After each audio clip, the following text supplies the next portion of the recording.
Hello and welcome to Chapter 13, Retailing and Wholesaling. I know I've probably mentioned it to you before in class, but I actually started my career right out of college in retail. I worked for the JCPenney company for about 3.5 years.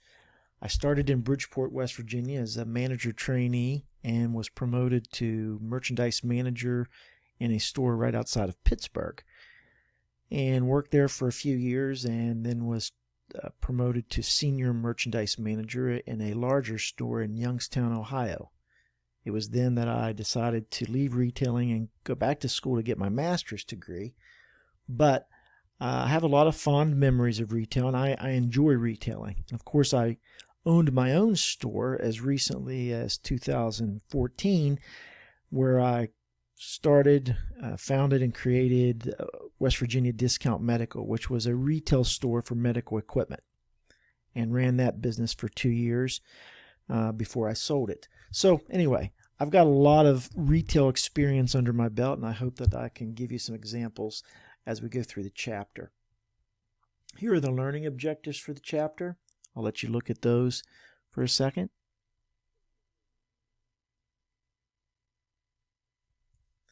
So what is retailing? Retailing is basically selling to the end user.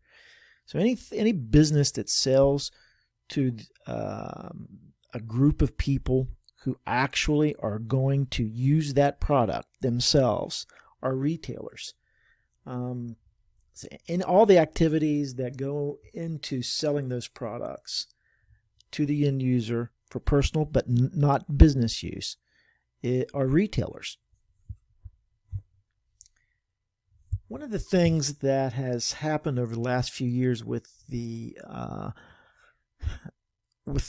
emergence of e-commerce is the fact that retailers have become more shopper-oriented, or more shopper marketing has evolved.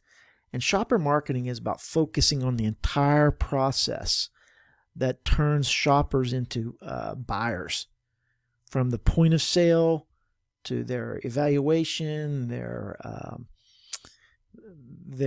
search for information, mobile shopping, online, in-store, all that revolves around the consumer and taking them from being just a shopper, but actually making them a buyer.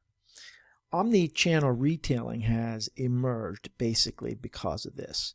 And omni-channel retailing means that basically the retailer uses different channels to reach their customer. They have brick and mortar stores, they have online shopping, they have mobile shopping, and all that is part of that company's retail strategy. One of the ways that we classify retailers is based on the amount of service that they give. There are self-service retailers, which is very prominent. If you think of a TJ Maxx, it's prominently self-service. You go into the store, there are people checking out customers, but there's no one really helping customers as they browse through the clothing or browse through the merchandise. There's limited service. A limited service example might be Best Buy, where we have the ability to shop on our own, but we also, if we have questions or need directions, there are associates out there that can help us. And then there's full service retailers who basically meet and greet the shopper at the door and take them and guide them through. High-end retailers are like this. There's a lot of full-service high-end retailers. If you go into a Tiffany's store, it's totally full service. They greet you, they offer you a beverage, they sit down with you, they design possibly some jewelry for you, or they help you pick out the jewelry.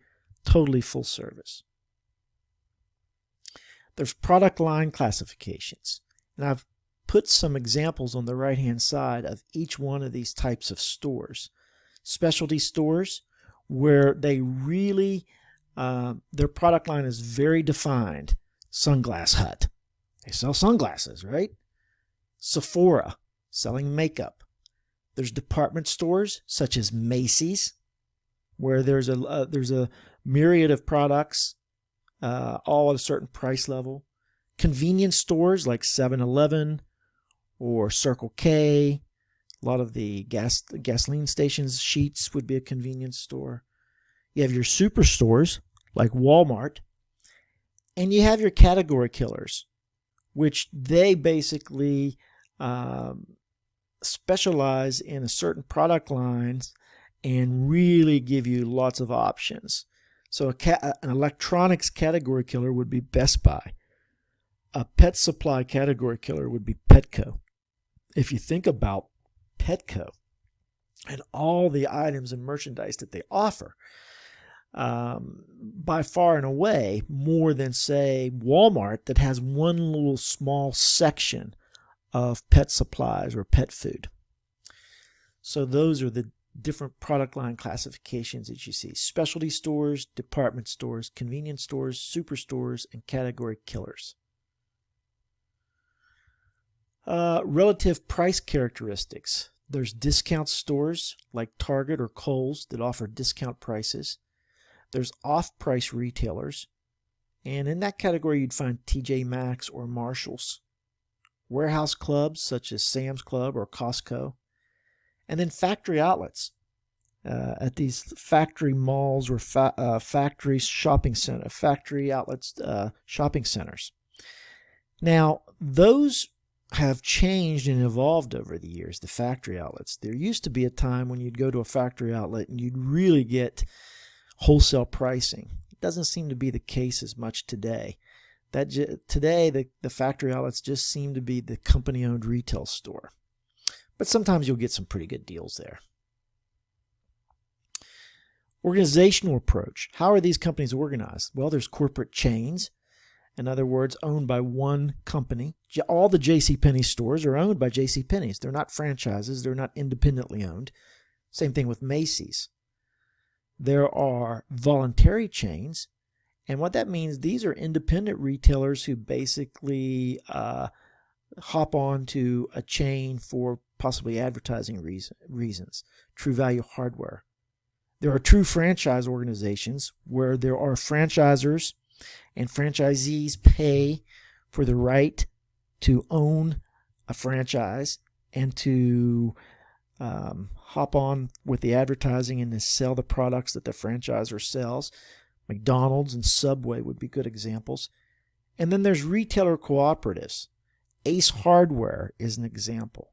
Ace Hardware is owned by an independent business person, an independent retailer who pays Ace Hardware for their products, but there's a consistency that they get. They get a consistency of product, they get a consistency of advertising, and it's very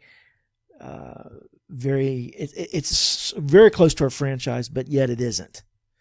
The difference between, in case you were wondering, and maybe you weren't, but I'll tell you anyway, if you want to know the difference between an Ace Hardware and a True Value Hardware store, just visit one time. True Value Hardware stores tend to have a little bit of True Value products, but they buy their products from all over the country, and they have a lot of different types of products and a lot of different brands. Ace Hardware tends to have mainly Ace Hardware products. Here is a little bit more detailed information on those types of organizations that we just talked about. And you can browse this at your leisure. We talked about corporate chains. 2 or more outlets are commonly owned and controlled. And the big chains are Macy's, CVS, JCPenney's, Walgreens, Sears, although we don't see Sears as much anymore because most of them have went out of business.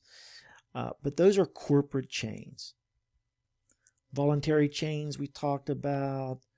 We talked about retailer cooperatives. And we talked about franchises. H&R Block is a service franchise. Right now, people are getting their taxes done. The deadline's been extended to July 15th because of the pandemic, but nevertheless, H&R Block is a busy franchise right now because a lot of people are going in and getting their taxes done. But that's a service. They're not selling a product, they're just selling a service, but yet it is a franchise. So what are some of the decisions that retailers have to make? Well, obviously they have to make a lot of decisions as to the marketing mix of their organization. They have to do some segmentation and targeting, try to figure out how they're going to differentiate their store and position it differently from their competition. And they have to make those retail marketing mix decisions, the 4 Ps. So let's take a look at that and see how that varies. Let's talk about segmentation, targeting, and differentiation and positioning. I don't know if any of you have been on the West Coast, but on the West Coast there's a burger chain called In-N-Out Burger that's very popular. And it's true to its name. It's called In-N-Out Burger.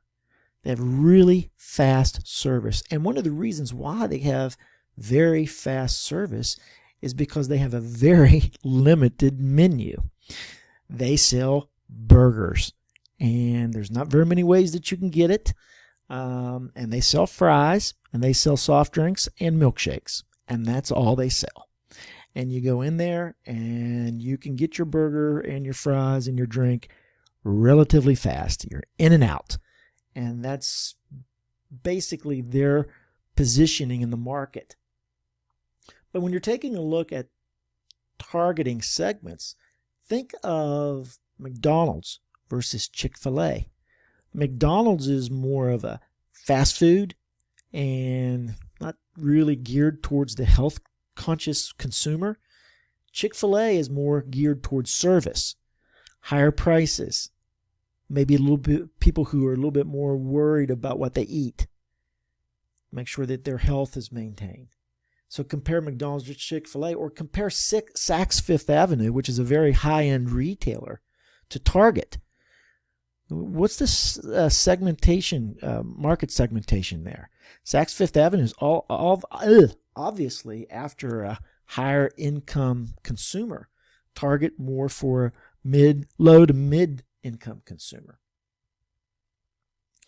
Also, what's their product assortment look like? What type of services do they offer? And the store atmosphere. If you took a look, I don't know if you've ever had the opportunity to go into an UNTUCKit store, but an UNTUCKit store has a very limited product assortment. Most of their products are there just to try on. And so you can try it on and then order it online right in the store. Some of the stores do carry some inventory, but they carry a very limited inventory. They also have a very casual atmosphere about them. They'll have places for you to sit. And I was in an UNTUCKit store in Austin, Texas that actually served their customers bourbon while they were in the store. The picture on the right is a restoration hardware store that gives you sort of an experience about their products, because their products are set up in rooms so that you can look and see how it actually looks, what it actually looks like.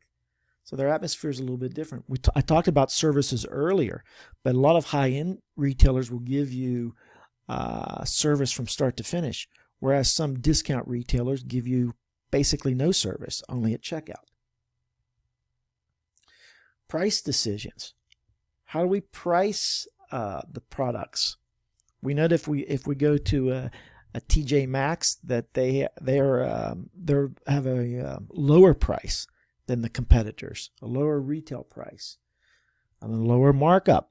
Maybe they want they try to get their profit from a high volume, so they have a low markup and high volume. Whereas if you went to a Saks Fifth Avenue, they have a higher markup because they're much more expensive, but a lower volume. We talked about this recently in another chapter, but everyday low pricing that you're familiar with through Walmart is a pricing decision, and high-low pricing, whereas Macy's offers products at a high price and then discounts them through promotions or sales. How do retailers promote? Do they advertise? Do they have salespeople inside the store that help the consumer make their purchasing decisions? Do they have sales promotions? What's their public relations like? Do you hear a lot about them in the news? Do they have direct marketing? Do they have most retailers now have a website where they sell directly to the consumer over the internet? Amazon has forced most retailers to do that these days. So most retailers today, keep this in mind, are omni-channel retailers, because you can shop in a variety of ways through with most retailers. Retailers have realized that there's no way that they can just offer just one way to shop. Place decisions. Where are they going to locate their stores? Are they going to locate in malls? Are they going to be in downtown central business districts like downtown Morgantown or downtown Fairmont or downtown Pittsburgh or New York City? Are they going to be in shopping centers where you might find malls, or you might find strip malls like the University Town Center or the Middletown Mall on the South Fairmont exit, which is going to soon be a strip mall?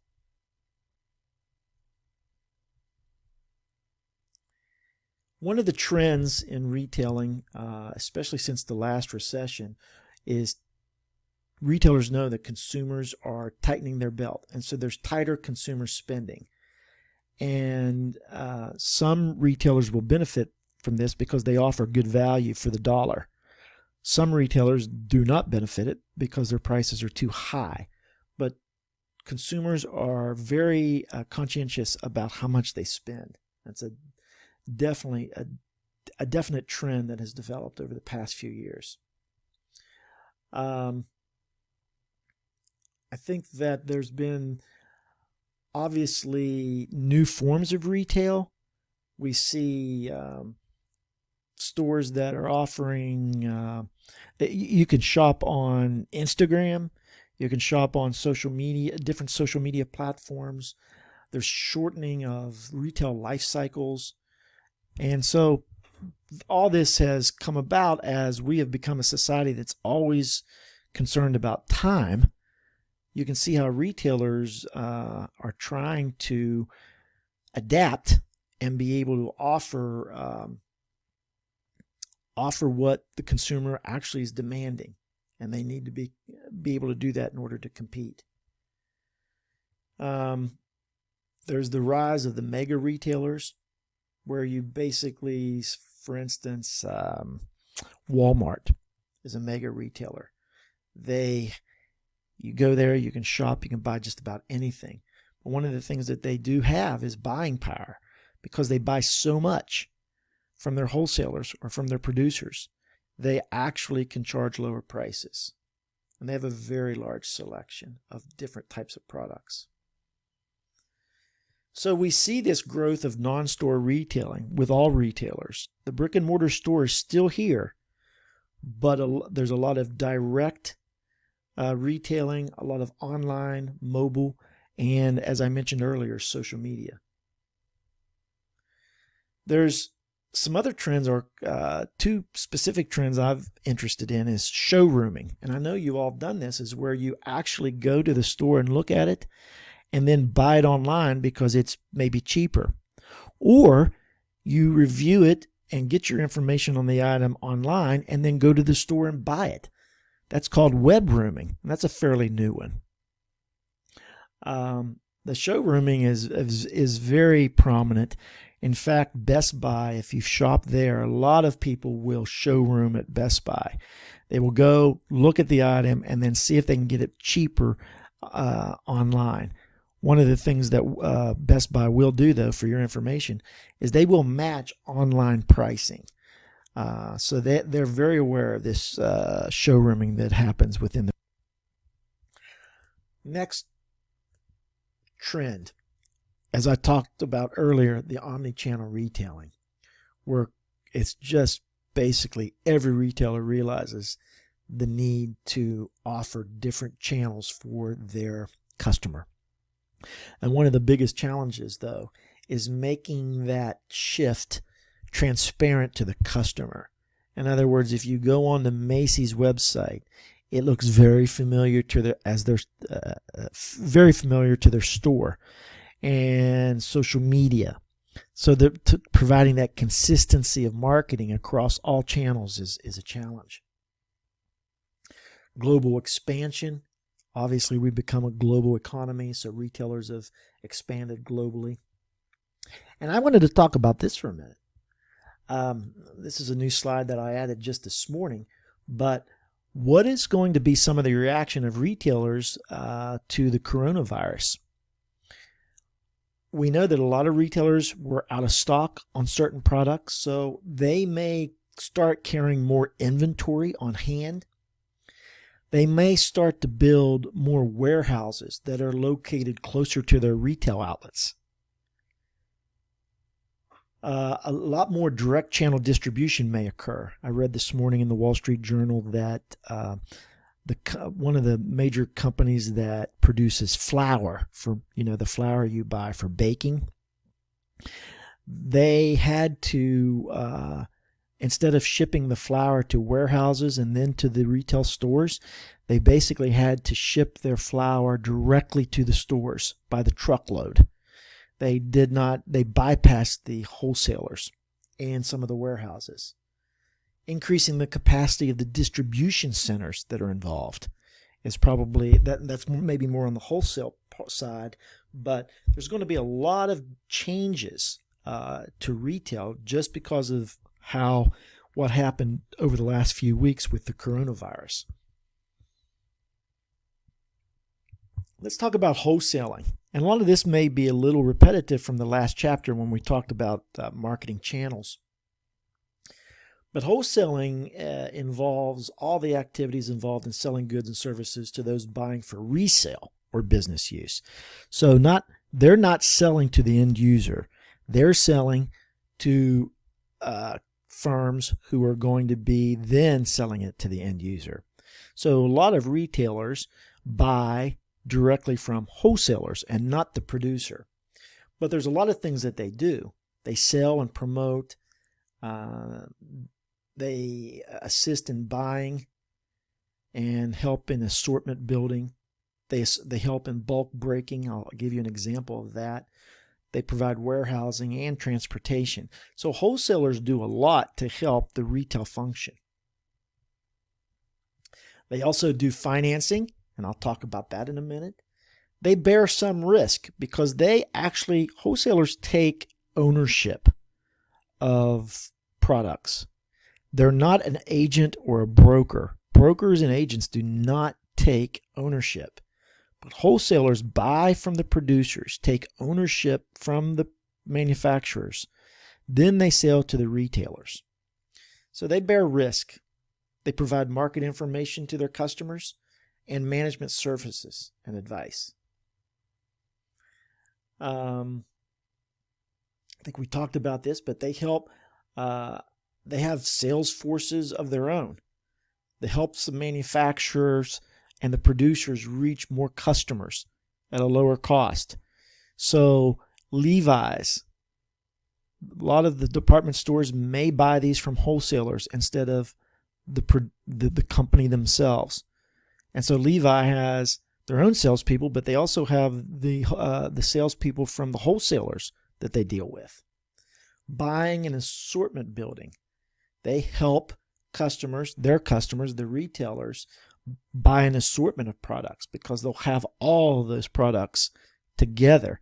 So when I was in business with my medical equipment company, I had a couple wholesalers where I could buy wheelchairs, crutches, walkers, hospital beds, bedside commodes. I could buy all those from one wholesaler. I could build my assortment just through one wholesaler instead of going to individual manufacturers.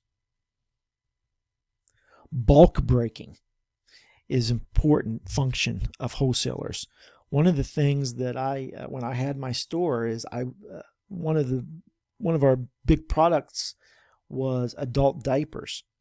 And because I couldn't buy those from the manufacturer unless I bought an entire truckload worth thousands of dollars, but I could buy them from a wholesaler who would break it down and give me 3 boxes of mediums, 4 boxes of large, 6 boxes of extra large, and they helped me break the bulk those bulk items down so that I could actually afford to buy them. I didn't need 10,000 boxes of medium adult underwear, but I did need 5 boxes. So the wholesalers enabled me to do that. Otherwise, I wouldn't have been able to carry them in my store.